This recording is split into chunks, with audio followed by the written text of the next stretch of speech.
Hello students, I am doctor Heena और आज हम पढ़ने वाले हैं आयनाइजेशन चैम्बर के बारे में। लास्ट लेक्चर में हमने गैस फील्ड डिटेक्टर किए थे, उनका बेसिक प्रिंसिपल, और हमने देखा था कि जो पल्स साइट होती है उस पर अप्लाइड वोल्टेज का क्या इफेक्ट होता है, और हमने 6 डिफरेंट रीजन किए थे। और जो फर्स्ट रीजन था वो क्या था आपका recombination region. Then the second reason was the saturation region या फिर ionization chamber region. So the detector based on this region is known as your ionization chamber या फिर ionization counter. So basic principle of this counter is that the charged particle in motion produces ionization in gas which vary with the nature and velocity of the charged particle. ये इससे बहुत basic principle पे based है कि जब incident charge particle किसी भी gas medium से पास होगा तो वहाँ इनइलास्टिक कोलिजन होगी। इनइलास्टिक कोलिजन होगी तो क्या प्रोड्यूस होंगे? आयन पेयर, यानी कि पॉजिटिव आयन और इलेक्ट्रॉन, और वो रिस्पेक्टिव इलेक्ट्रॉन की तरफ मूव करेंगे जिसे हम डिटेक्ट कर सकते हैं। और ये जो मूवमेंट है या आयनाइजेशन प्रोड्यूस है, it is dependent on the nature and velocity, यानी इंसिडेंट चार्ज पार्टिकल का नेचर मीन्स अल्फा है, बीटा है या गामा है, और वेलोसिटी पे डिपेंड करता है कि किस एनर्जी का आ रहा है। Okay, so it is based on this principle. So ionization chamber measures the change from the number of ion pair created within the gas caused by the incident radiation. That means incident radiation जो ion pair create कर रही है उस वजह से क्या change आ रहा है टोटल चार्ज में या टोटल करंट में। ion pairs moves towards opposite polarity electrodes. Means positive ion cathode की तरफ जाते हैं और इलेक्ट्रॉन्स कहाँ जाते हैं? एनोड की तरफ, generating an ionization current which is measured by the electrometer circuit. इस तरह the chamber can not discriminate between the radiation types beta and gamma and can not produce an energy spectrum of radiation. ये हमें नहीं बता ये basically detector alpha के लिए most suitable है, बीटा और गामा को नहीं डिटेक्ट कर पाता क्योंकि उनकी आयनाइजेशन लो होती है बहुत ज़्यादा, और साथ ही ये उनका एनर्जी स्पेक्ट्रम भी नहीं बता पाता, एनर्जी से डिलीट नहीं कर पाता। अभी इसे अभी के लिए इसे ध्यान दे लीजिए, जैसे ही हम इसको डिटेल में एक्सप्लेन करेंगे तो आपको पता चल जाएगा कि ऐसा क्यों है। देखिए, straight plateau as there is no multiplication and also no recombination. Straight plateau region में ये वर्क करता है, यहाँ ना ही मल्टीप्लीकेशन होगी, जितने number of ion pair charge particle ने प्रोड्यूस किए वही रहेंगे, एक्स्ट्रा नहीं आएंगे, कोई मल्टीप्लीकेशन नहीं है और ना ही आपके पास कोई रिकॉम्बिनेशन होगा। अगर फॉर द टाइमिंग याद नहीं है आपको, so I am recalling the previous lecture. See है, इस तरह का ग्राफ आया था आपका आयनाइजेशन रीजन। इस रीजन में आयनाइजेशन चैम्बर वर्क करता है। यहाँ देखो, ये जो अप्लाइड वोल्टेज और करंट के बीच में ग्राफ था, स्ट्रेट लाइन आ गया था, इसे प्लेट्यू रीजन भी कहते हैं कि ये स्ट्रेट आ गया था। इस रीजन में ये वर्क करता है।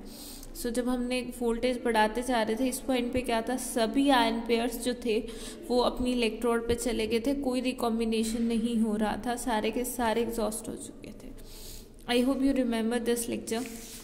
सो इस रीजन में हमारा क्या वर्क करता है? Ionisation chamber. So let's move towards.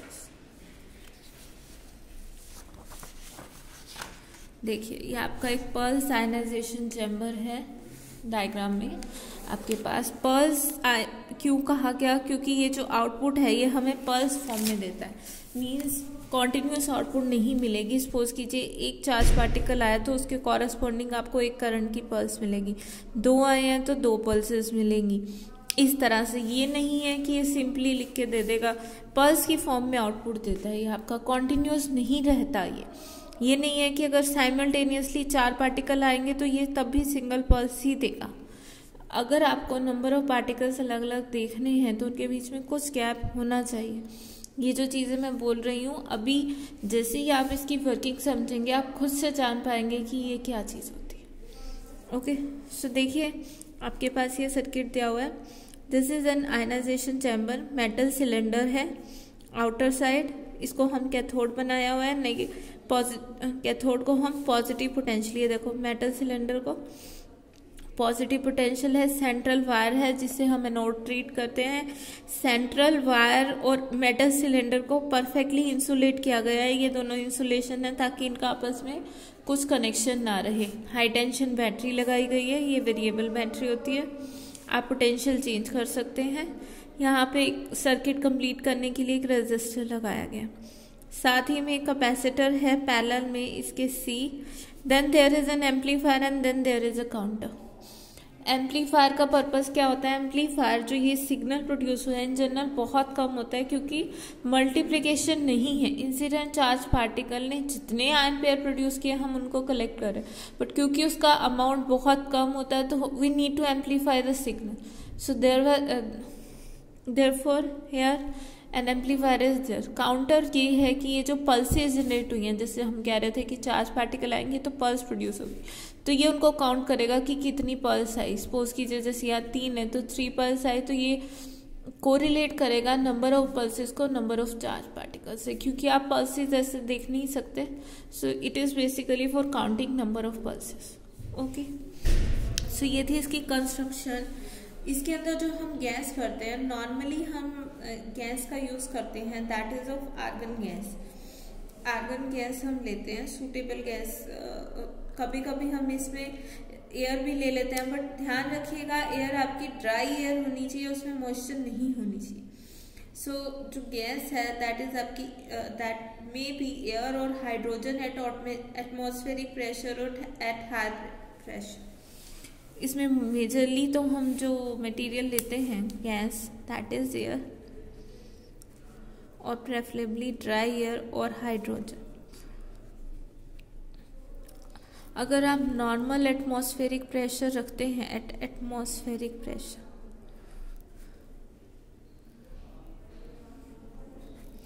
तो नॉर्मल अल्फा के लिए, but if you want to detect gamma radiation with this then you have to taken these gases at high pressure.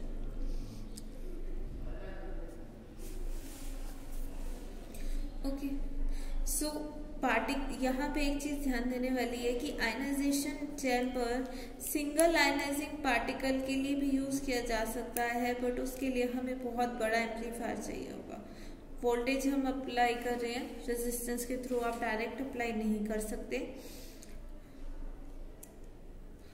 अगर आपके पास पार्टिकल फ्लक्स इतना ज़्यादा है कि कॉन्टिन्यूसली ये पार्टिकल आ जा रहे हैं, तो आपको स्टेडी करंट मिलेगा इस चैम्बर से rather than series of pulses. Series of pulses कब आएंगे? देखिए, इंसिडेंट चार्ज पार्टिकल आया, उसने आयनाइजेशन क्रिएट की और वो चला गया, तो यहाँ करंट जनरेट हुआ और हमने नोट की कि एक पल्स आ गई हमारे पास, दूसरी आ गई, तीसरी आ गई, इस तरह से। बट अगर ऐसा नहीं है, लगातार पार्टिकल आए जा रहे हैं, मीन्स इंसिडेंट चार्ज पार्टिकल देखो यहाँ से ट्रेवल किया, उसने आयनाइज किया, उसकी आयनाइजेशन अभी यहाँ तक पहुंची नहीं थी, पॉजिटिव आयन कैथोड पे नहीं पहुंचे, इलेक्ट्रॉन यहाँ नहीं पहुंचे, उससे पहले दूसरा पार्टिकल आ गया इसके अंदर। सो उसने और प्रोड्यूस कर दिया। इस तरह और ज़्यादा आयनाइजेशन होती जा रही है और हमें क्या मिलेगा? Continuous current. सो हमें ये चीज़ मेंटेन करनी पड़ती है कि एक पार्टिकल के बाद दूसरा पार्टिकल आए तो उसमें कुछ टाइम गैप हो ताकि हमें पल्सेस मिले। वर्किंग देखिए इसकी, जब एक charge particle incident radiation circuit के अंदर जाता है, सिलेंडर की वॉल्यूम में जाता है, तो large number of ion pairs create कर रहा है, large number of ion pairs. ये जो इलेक्ट्रॉन है वो एनोड की तरफ जाते हैं और जो पॉजिटिव आयन है आपके वो कहाँ मूव कर रहे हैं? कैथोड की तरफ। इस तरह आयन पेयर्स क्रिएट कर रहे हैं। So negative ion moves towards central electron, negative charge particle के इलेक्ट्रॉन्स, और पॉजिटिव आयन कहाँ जा रहे हैं? सिलेंडर की आउटर बॉडी में। The total charge collected by the electrode depend किस पे करता है कि कितने आयन पेयर प्रोड्यूस हुए हैं, क्योंकि हमारे पास वोल्टेज इतनी ज़्यादा नहीं है ना कि सेकेंडरी आयनाइजेशन या कुछ और हो पाए। ओके, सो जब वोल्टेज अप्लाई करते हैं ion drift towards their respective apply electrode. अगर यहाँ पे कोई पोटेंशियल नहीं है, यहाँ पॉजिटिव नहीं है, यहाँ नेगेटिव नहीं है, तो आयन पेयर जैसे ही प्रोड्यूस होता है, ये पॉजिटिव आयन है, इस इलेक्ट्रॉन को फिर से अट्रैक्ट कर लेता है और रिकॉम्बिनेशन हो जाता है। जैसे जैसे हम वोल्टेज बढ़ाते जा रहे हैं आपके पास, तो क्या होता है हमारे पास? Current is ionisation current. See है, as you try to increase the applied voltage, ionisation current will start rising. Increase करना शुरू हो जाता है आयनाइजेशन करंट। नॉर्मल कंडीशन में देखो हमारे पास दो चीज़ें हैं, पॉजिटिव आयन है और इलेक्ट्रॉन्स है। जो इलेक्ट्रॉन्स है उनकी स्पीड तो बहुत ज़्यादा होती है, वो 10⁶ सेंटीमीटर पर सेकेंड इस वेलोसिटी से मूव करते हैं और फटाफट से पहुंच जाते हैं से in this region. Positive ion को ट्रैवल करने में बहुत टाइम लगता है क्योंकि वो हैवी है। सो सबसे पहले जो इसका रैपिड इंक्रीज है, first increase is with the applied voltage, जो रैपिड इंक्रीज है that is due two electron. उसके बाद जो इंक्रीज है वो पॉजिटिव आयन का है। और जैसे ये करंट सैचुरेट होता है इस रीजन में जहाँ पे वो सैचुरेट होता है उस टाइम हम कहते हैं कि पॉजिटिव आयन भी के थॉट पे पहुंच गए हैं एनोड, और इलेक्ट्रॉन भी एनोड पे पहुंच गया, यानी आयन पेयर अपनी अपनी इलेक्ट्रोड तक पहुंच गए। और ये जो रीजन आ रहा है this is known as recombination region, कि इस रीजन के अंदर रिकॉम्बिनेशन हो रहा है क्योंकि हमारे पास वोल्टेज इतनी सफिशिएंट नहीं है कि वो उनको रिकम्बाइन होने से रोक जाए। बट जैसे ही अप्लाइड वोल्टेज इस रीजन के आप बाहर लेके आएंगे so then there will be no recombination. जितने आयन पेयर प्रोड्यूस हुए हैं सारे के सारे कलेक्ट कर लेंगे।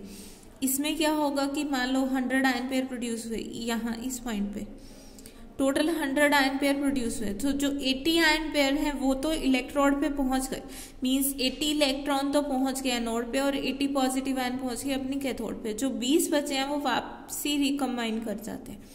बट इस पॉइंट के पास सारे 100 के 100 आयन पेयर अपनी जगह पहुंच जाते हैं। और इस पॉइंट पे जहां इस पॉइंट पी के बाद करंट सैचुरेट हो गया उस चीज को बोलते हैं प्लेट्यू रीजन। उससे पहले वाला रिकॉम्बिनेशन रीजन की वहां रिकॉम्बिनेशन हो रहे हैं, और उसके बाद क्या है प्लेट्यू रीजन। प्लेट्यू रीजन में आपका कोई भी रिकॉम्बिनेशन नहीं होगा।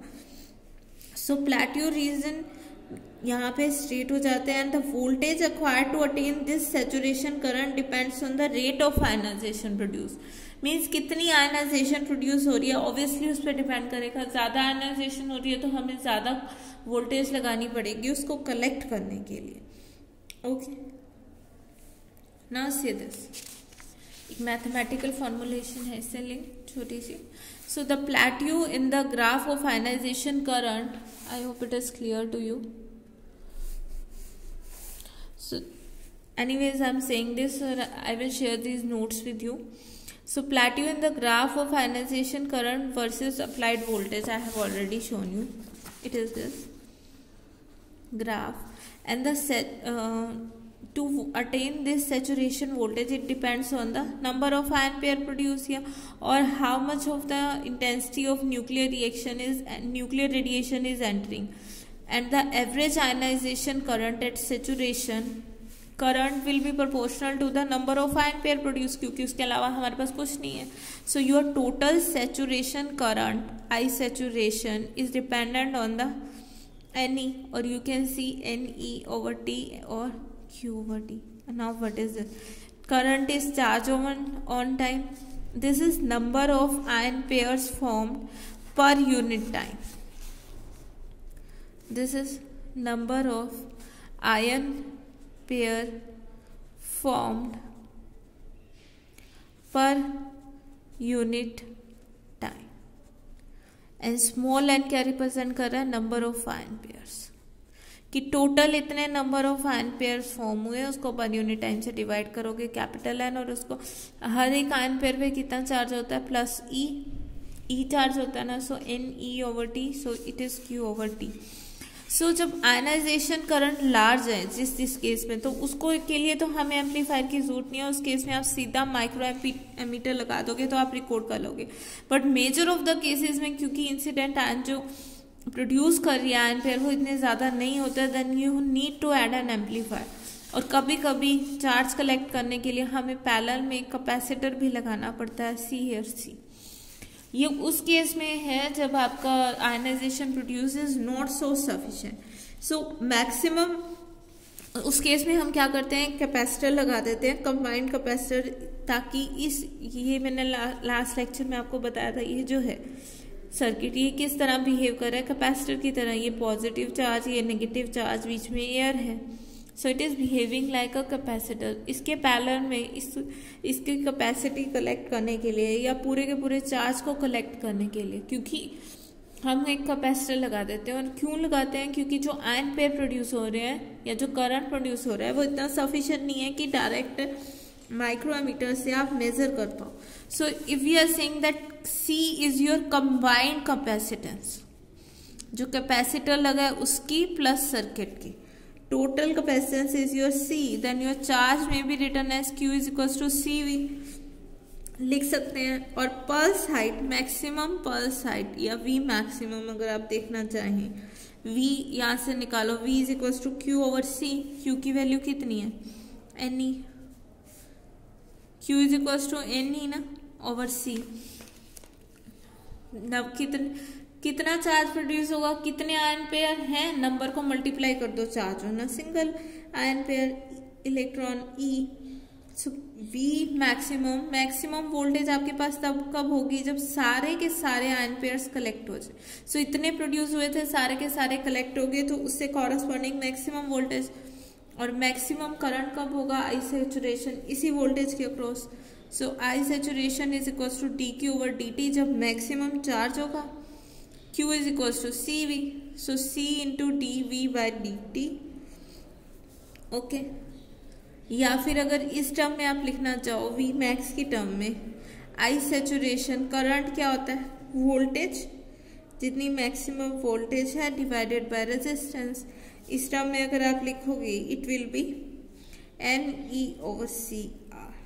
So the magnitude of pulse depend on the specific ionization। चाहे वो V के केस में आप देख लो उसमें कितनी वोल्टेज है, या करंट के केस में देख लो, it will depend on the specific ionization, यानी कितने आयन पेयर प्रोड्यूस हो रहे हैं पर यूनिट टाइम।